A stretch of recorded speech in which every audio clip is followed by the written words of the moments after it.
हरियाणा और जम्मू कश्मीर के चुनाव नतीजों के बाद महाराष्ट्र भारतीय जनता पार्टी का मनोबल बढ़ा हुआ है और उत्साह के साथ चुनाव में जाने की तैयारी है। हमारे साथ भाजपा के वरिष्ठ नेता प्रसाद लाड जी हैं। प्रसाद जी, हरियाणा के चुनाव बड़े सरप्राइजिंग थे क्योंकि लोगों ने जिस प्रकार का अनुमान लगाया था उसके विपरीत और भाजपा की अच्छी जीत नजर आई। महाराष्ट्र में तो निश्चित तौर पर कार्यकर्ता उत्साहित हैं।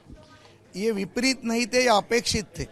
जिस तरीके से इस देश की राजनीति में विकास की राजनीति करने का काम हो, देश को बलशाली बनाने का काम हो, देश को पूरे दुनिया में सबसे शक्तिशाली, फिर वो आर्थिक महासत्ता में हो, संरक्षण महासत्ता में हो बनाने का काम अगर किसी ने किया होगा तो माननीय प्रदेश के प्रधानमंत्री नरेंद्र मोदी जी ने किया है।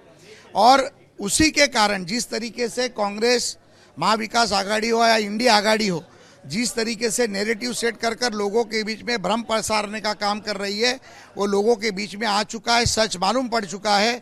जनता ने हरियाणा में बता दिया कि सारे समाज के सारे घटक के लोग ये विकास की राजनीति के साथ है और माननीय मोदी जी के पीछे है।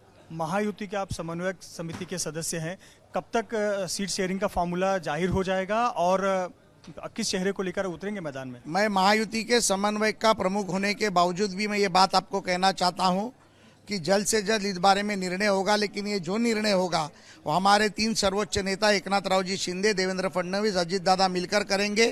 केंद्रीय नेतृत्व के पास वो विषय लेकर जाएंगे और मुझे लगता है जल्द ही इस बारे में खुश खबर के लिए आपके साथ एक प्रेस कॉन्फ्रेंस भी करेंगे।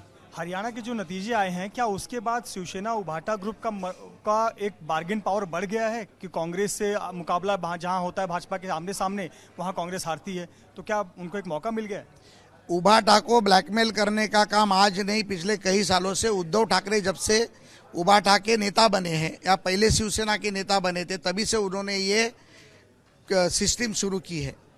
खुद की ताकत ज़्यादा बताकर ब्लैकमेलिंग करना, जो उन्होंने 14 से 19 तक करने की कोशिश की। हमारे जेब में रेजिग्नेशन है, जेब में रेजिग्नेशन है, बारिश में रेजिग्नेशन भीग गए। उसके बाद में देवेंद्र जी के पीठ में खंजीर खुपस कर मुख्यमंत्री पद की लालसा के लिए गद्दारी कर कर महाविकास आघाड़ी में चले गए। जिस हिंदुत्व के लिए बाला साहब ठाकरे ने अपनी पूरी जीवन बिता दी, उन बाला साहब का भी अपमान करने का काम उद्धव ठाकरे ने किया। और जब उसमें उठा हुआ, उसके बावजूद अब आकर वो कह रहे हैं कि महाविकास आघाड़ी में उनकी ताकत ज़्यादा है। अगर ऐसी ताकत है तो उद्धव ठाकरे स्वयं अकेले चुनाव लड़े और उनकी कितनी ताकत और उनकी कितनी औकात है वो देख ले। हरियाणा में बीजेपी ने एक तरह से सोशल इंजीनियरिंग किया और सभी समाज का वोट मिला। महाराष्ट्र में भी क्या आप वही कर रहे हैं? क्योंकि देखने को मिल रहा है भूपेंद्र यादव 168 छोटे छोटे समिति के बैठक बुला रहे हैं, छोटी छोटी जातियों तक पहुंचने की कोशिश कर रहे हैं। भूपेंद्र यादव जी ये राष्ट्रीय नेता है, अनेक चुनावों का उन्हें अनुभव है और जहाँ जहाँ भूपेंद्र यादव जी चुनाव में गए वहाँ भारतीय जनता पार्टी या एनडीए का विजय निश्चित हुआ है। और भारतीय जनता पार्टी ने हमेशा कोई तुष्टीकरण की राजनीति कभी की नहीं है। जो राजनीति की है वो एकीकरण की राजनीति की है।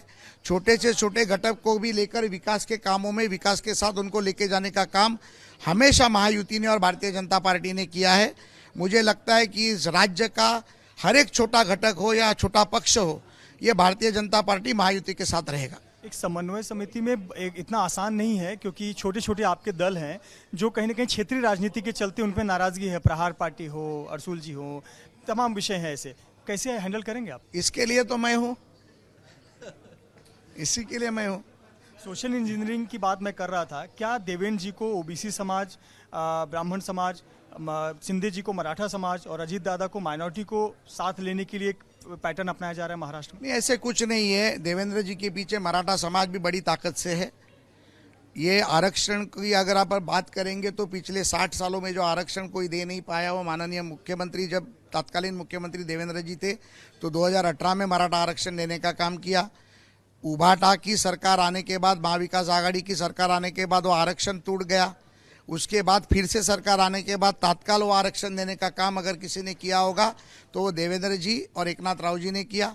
तो मुझे लगता है सभी समाज के घटक देवेंद्र जी के साथ है। धन्यवाद हमसे बात करने के लिए भाजपा नेता प्रसाद लाड, जिनका कहना है कि शिवसेना उद्धव बाला साहब ठाकरे गुट पहले से ही दबाव की राजनीति करती है, ब्लैकमेल करने की राजनीति करती है और एक बार फिर जब हरियाणा विधानसभा चुनाव के नतीजे आए हैं तो वो एमवीए में दबाव की राजनीति या फिर ब्लैकमेल करने की राजनीति कर रही है।